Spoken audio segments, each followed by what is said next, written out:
Hello everyone, it's Joe here from Snakedraft FPL, and today I'm back with a new video. Should I drop for game week 9?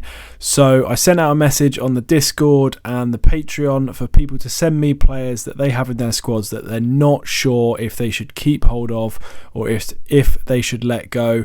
So I've took some of the most popular ones, some of the most interesting ones, and I'm going to do a little player profile on each of them and my verdict on if you should keep hold of these players or if you should try and move them on. If you enjoy the video, hit the like button, subscribe to the channel if you are new. If you want to get involved in these kind of videos when I do ask the community for inspiration, then it's the Patreon that I go to, so check the link out down below. There will also be brand new rankings coming out this weekend as it is the international break. So if you want to see those, you need to be signed up as well, so get down in the link. All the stats from the video today are from Fantasy Football Hub. There's a link down there if you want to look at that as well. Let's get into the player profiles.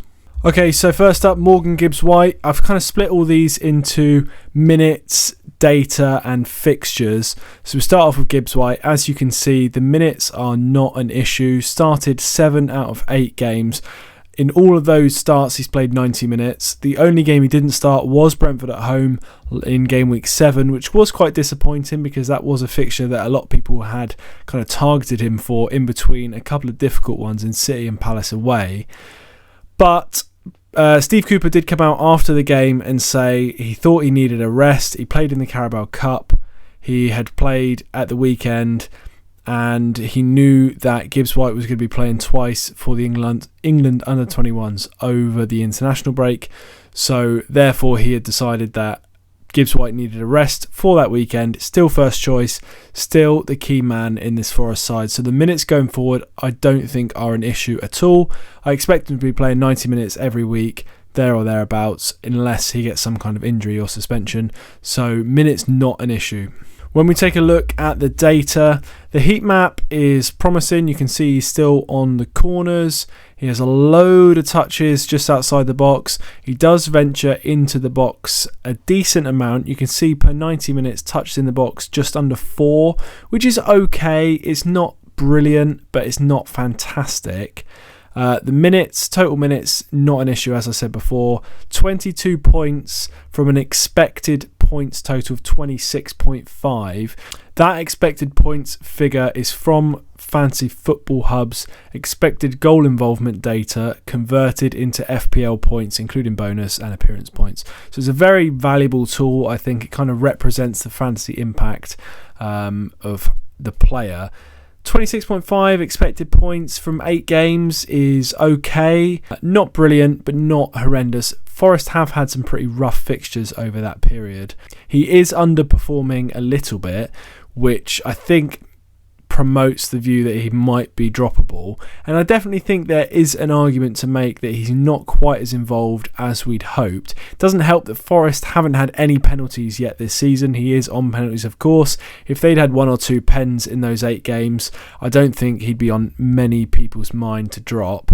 Expected goal involvement per 90 of 0.3, so you'd expect him to average a return every 3 games-ish, which is probably about what I'd expect for him over the course of the season. You'd like to think he'd get probably 12-13 returns, which is about 1 in 3, so that is probably on par. Adding a few penalties in there as well, as I said earlier, and he's on for a kind of okay season. Shots in the box only basically 1 per game is a little bit low, and that's something that I'd hope with better fixtures would go up a bit. Chances created 2.19 again is a little bit low, but I wouldn't say it's worrying. So overall, from a data point of view, I'd say he's slightly down on where I would have hoped, but I don't think it's catastrophic. He's just been quite unlucky. Obviously hit the post last week against Palace with a really good effort, and there's just been no pens and a couple of unlucky scenarios I think that have led to this point with Gibbs-White. I'm still high on him, and for me, looking just purely at the data season long, I still think he's a good pick. When we move on to the more kind of short to mid-term aspect of it, looking at the fixtures over the next 8 game weeks, they are pretty good, especially game week 9. I mean, this game week is probably the worst possible game week you could drop Morgan Gibbs-White. Luton at home is the best attacking fixture you can get. So if he blanks this week and doesn't look that involved and the data's not great, then I could definitely understand it, because the next 4 after that are kind of mixed. Liverpool away is obviously tough. Villa at home is okay. West Ham away is okay. Brighton at home is quite good from an attacking point of view, I'd say. Everton at home is a good fixture. Fulham away, Wolves away, both good as well. So the fixtures are mixed. There's definitely some good ones in there, some ones to target. There are a couple that obviously aren't ideal, but the fact that he is on pens, he could get a return in any game week just via that route. But I definitely think you have to hold for game week 9 at the very least, just to see how he plays in that Luton at home fixture, because I wouldn't be surprised if he gets a return or two in that game, and then from then on people will be looking to bring him in as opposed to drop him. Next up, we have Pape, Matar, Sarr. So someone that I think it was after the United game, basically said, I think this kid is absolutely brilliant and could be a fantastic pickup. He then got an assist in the Bournemouth game. I kind of felt validated by bigging him up so much, although he did go off after 58 minutes. Since then, he's blanked in the next 5 games. And the minutes I don't think are an issue at all. He started 7 out of 8 games this season. He didn't start game week 1, but since then he started every game. And the minutes have been trending upwards as well. So 15 minutes, then 75, 58, then 67, 79, 90, 82, 90. So you can expect, I would say, at least 75, 80 minutes out of Sarr every game week, which does make a big difference for a team that are consistently attacking like Tottenham do. The fixtures so far have been kind of mixed. They've had some good fixtures. Obviously, they had Luton away last week. They've played Burnley and Sheffield United as well. He did blank against all 3 of the promoted teams, which is not a good sign, but they have had some tough ones in there as well. When we move on to the data, the heat map is kind of as expected. He is playing as a number 8, so he's not a DM. I have seen people say, why would you pick Sarr as a DM? He's not. Basuma holds, and Maddison and Sarr push on more. Maddison likes to roam on the edge of the box, which made me think that the way Postecoglou likes to play, I thought Sarr might push into the box more than Maddison, because Maddison likes to be on the edge of the box. It hasn't really worked out like that. Touches in the box of 2.89 per 90 is quite low, and it's lower than I would have hoped. And you can see from the games recently, he has been on the edge of the box more than getting into the box. I did think he played brilliantly against Luton, by the way. I thought he was absolutely fantastic. I've got no doubt about his starting place in the team, but he wasn't quite as involved as high up the pitch as I would have hoped. Shots in the box per 90, 1.76. is kind of mediocre. It's not horrendous. Chance to create 1.44 is a little bit low, but I think Maddison hoovers up most of the key passes, so I'm not that surprised. XGI of 0.4 per 90 is pretty good, actually. I mean, it's higher than Morgan Gibbs-White, as we just saw. Spurs are attacking constantly. He has the minutes to back it up. So it's kind of a tough one, because the problem with Sarr is the last 3 games, his expected goal involvement has been way down. So in the Arsenal game, the Liverpool game and the Luton game, his shots, chances created, expected goals, expected assists, all down. So does that mean they've shifted how Sarr's role a little bit and he's not going to be getting into the box? Or is that just because of the opposition? Because remember, Arsenal away, really tough game. Liverpool, tough game. And then Luton, they were down to 10 men for the entirety of the second half. So I'm not surprised that he played a little bit deeper in that respect either. So I think that, judging from the data, it's hard to tell going forward how advanced he's going to be. And I think that is the key. If he's getting in the box, I think he's a fantastic pick. If he's not, if he's sat back a little bit too deep, then I do think he is a drop. When we look at the fixtures coming up, I think this is kind of a key period to figure out what his role is going to be. Fulham at home, Palace away in the next 2. I think you'd be silly to, if you own him still. Some people dropped before the Liverpool and Arsenal fixtures, and in hindsight that was a good move. If he's free, I think I would actually pick him up this week and play him in the Fulham at home and Palace away fixtures to see how far forward he gets, because these are the kind of games that Spurs are going to absolutely dominate the ball. They're going to have lots of chances. They're going to be playing really high up the pitch. And it's the kind of game where he might be in the box more than we previously thought. Now, if that's not the case, then we know definitively after 2 games where Spurs should dominate, if he's still not racking up the shots and the key passes, not necessarily returns, because the variance can swing either way on that. But if the underlying data's not there for these 2 games, then I do think he is going to be one to drop. But I think, looking through the data, the heat maps from individual games, it seems like the game state massively makes a difference on how far forward he plays particularly.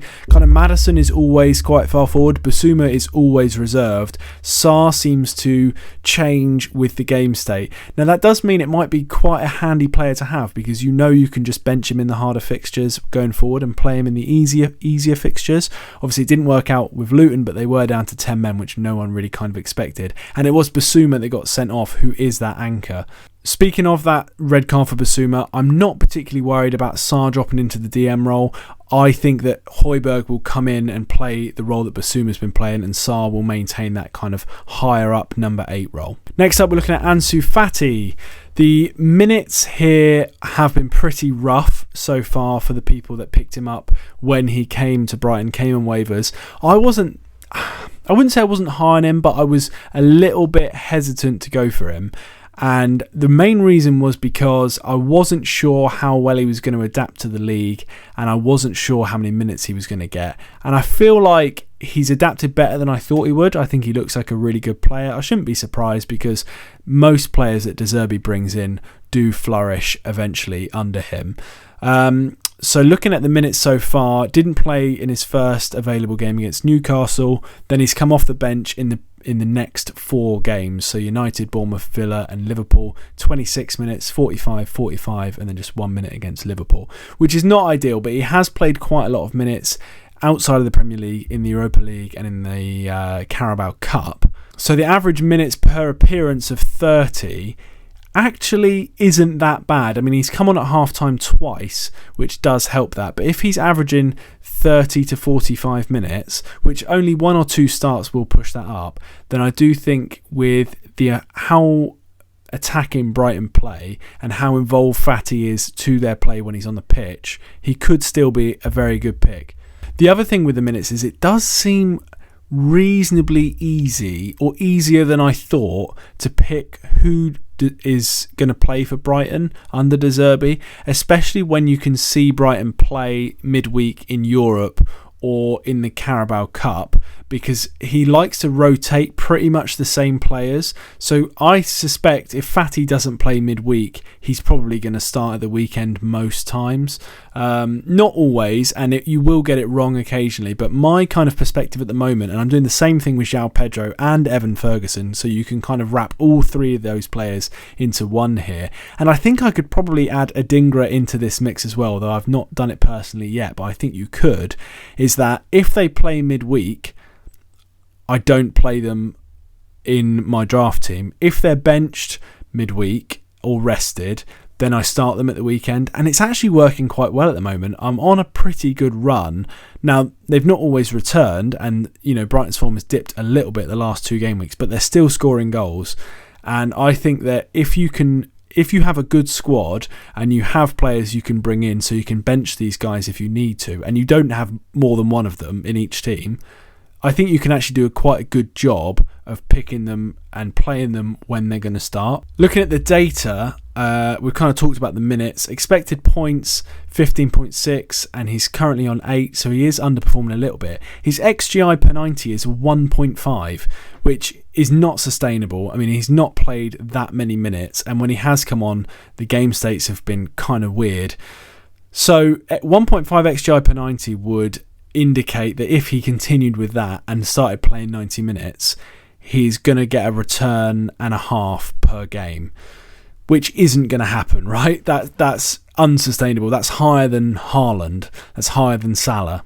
So I don't think that's going to happen, but it does go to show how many chances they create when he's been on the pitch so far. I mean, 5 shots in the box per 90 while he's been on the pitch is ridiculously high. Almost 7 touches in the box is really good too. Just under 1 chance created per 90, so he's shooting more than he's passing, which I quite like to see from an attacking asset. I think if you can pick when he starts, or at least when he gets 35-40 minutes, because that's the thing, if he doesn't play midweek, even if he doesn't start at the weekend, you can almost guarantee he's going to get at least half an hour. And if you get half an hour out of him with this data, that's still enough for him to be a good pick, especially when the fixtures are good. And looking at the fixtures, they do get really good soon. So they've got City away this week. That's quite an easy bench, I think. And then from game week 10, Fulham at home, Everton away, Sheffield United at home, Forest away, Chelsea away, Brentford at home, Burnley at home. So I'd say 6 out of the following 7 fixtures are really good. Chelsea away is the only one that's not amazing, but that is in itself still quite good. I mean, Chelsea aren't exactly brilliant at Stamford Bridge. They've won there about 3 times in 2 years. So I think Fati might be still a good pick, but you can only pick him if you have the squad to deal with him, and you can bench him and be brave enough to bench him for some of these good fixtures. If he's played 90 on a Thursday, I wouldn't play him at the weekend, even if it's Sheffield United at home. And you might get some wrong, you might get some bench points, and you might bench some points, and you might start some 1-pointers. But I think overall it's still worth it. Next up is Kudus. So he has been in the league for 5 games. He's played in all 5, started none of them. Minutes very low, and this is kind of the key issue with Kudus. Is he going to start? I think he will. But there's no real evidence to suggest that, other than the voices of West Ham fans that I've heard saying surely he's going to be starting soon. I suspect it will be Bowen through the middle, Antonio drop out, and Kudus will start wide. So he did score a great goal against Newcastle last game week, his first return so far. The minutes are worrying. He's averaging 14 minutes per game, which is not good. 0 starts, as I said. It's getting quite tricky to justify owning him, but it depends how much patience you have and if you fancy benching him for a couple more weeks until he gets that first start and looks like he is first choice. When we look at the data, it doesn't paint a much prettier picture, to be honest. The heat map kind of doesn't tell us much because there's so little involvement. Only 72 minutes, as I said. XGI per 90 of 0.1. 0 shots in the box so far out of those 72 minutes. I think he's created 1 chance. So it's looking a bit worrying, I must admit. The question is, are you happy to hold him knowing that he's probably going to become first choice, but it's hard to tell when? And if he does become first choice, we don't really have the data to suggest that when he's first choice, he's going to be brilliant. It's not like Fati, where the data is there and you just need the minutes. With Kudus, you need the minutes and the data. So I'm not persuading anyone to drop him or pick him up, but you need to have faith that both the minutes are going to improve and the data, because neither of them at the moment are showing that, this is going to be a good FPL draft FPL asset. The only thing that is in his favour is the eye test does approve, I would say. I think he looks like a good player. He's got history of, performing well at a good level, but that hasn't shown really in the underlying numbers or the minutes yet. So the question is, how long will Moyes take before he starts starting him? And Moyes is stubborn, and we've known with players of a similar profile to Kudus in the past, like Benrahma, for instance, he is perennially frustrated because he can never get a run of starts. Will Kudus be the same, or will he be trusted as, one of the key players in this team to get a run of starts? But we need to also see the data improve when he gets those starts. Now, it could be that with a run of starts, the data does improve and we then see a real asset. but it is a bit of a risk. And if you've got other fires to put out in your squad and you need players that are, if you have players that are kind of undroppable but you need to bench and you can't afford to carry Kudus, I can understand dropping him. The only counter to that is that the fixtures are really good. Really good. So Villa away this week is not the best, but it's not bad. If you could bench him this week, I would hold, to be honest, because I think he will start by game week 10. He may start this week. I think he will start by game week 10. So if you can bench him next week, if you have a good starting 11 you can put out, or if you can drop him and you don't think anyone's going to go for him and you can pick him back up for game week 10, again, that would work too. But after Villa away this week, Everton at home, Brentford away, Forest at home, Burnley away, Palace at home, then Tottenham away, Fulham away, a little bit trickier from game week 15. But that spell where they play Everton at home, Forest at home and Burnley away, 3 out of 4 fixtures, is such a good run. If he's starting, that is where we could see his kind of trajectory change quite a lot. Final player we're looking at today then is Diogo Jota. Now I know some people will be saying that no one's considering dropping Jota, but you'd be surprised, especially in maybe 6 or 8 man leagues, there are plenty of players that are saying they're thinking about dropping Jota after that red card and after the suspension.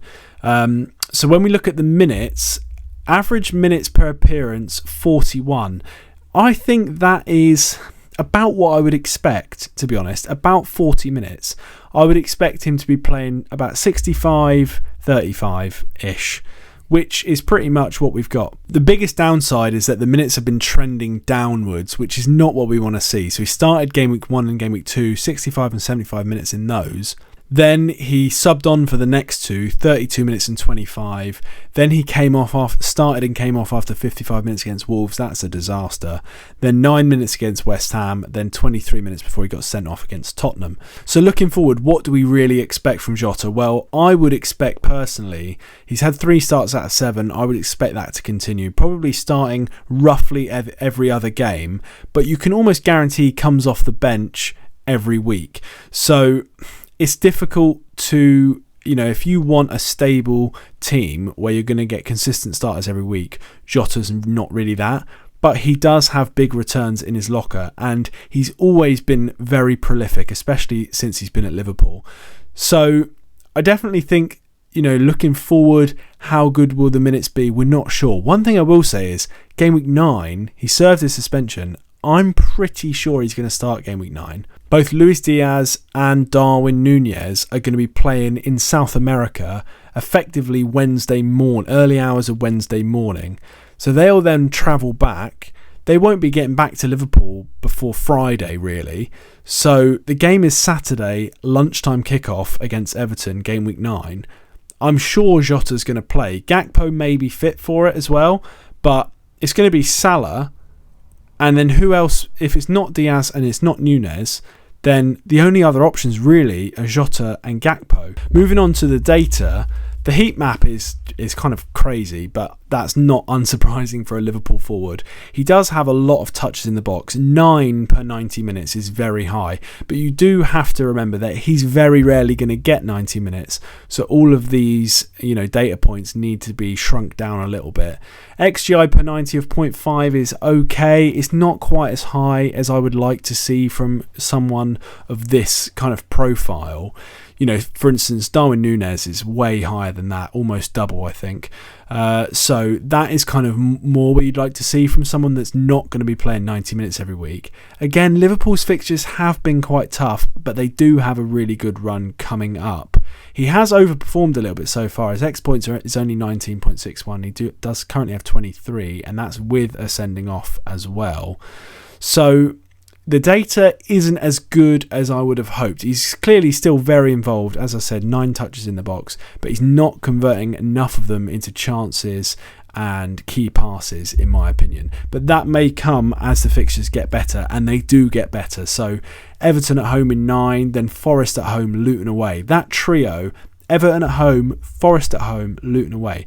That trio of fixtures is about as good as it gets. And if he can get 2 starts out of 3 in that, then you are absolutely flying, because you'd be very surprised if he doesn't get at least a return or two. And I wouldn't be surprised if he does get 2 starts, because, as I said, I'm confident he'll start game week 9 unless he picks up an injury.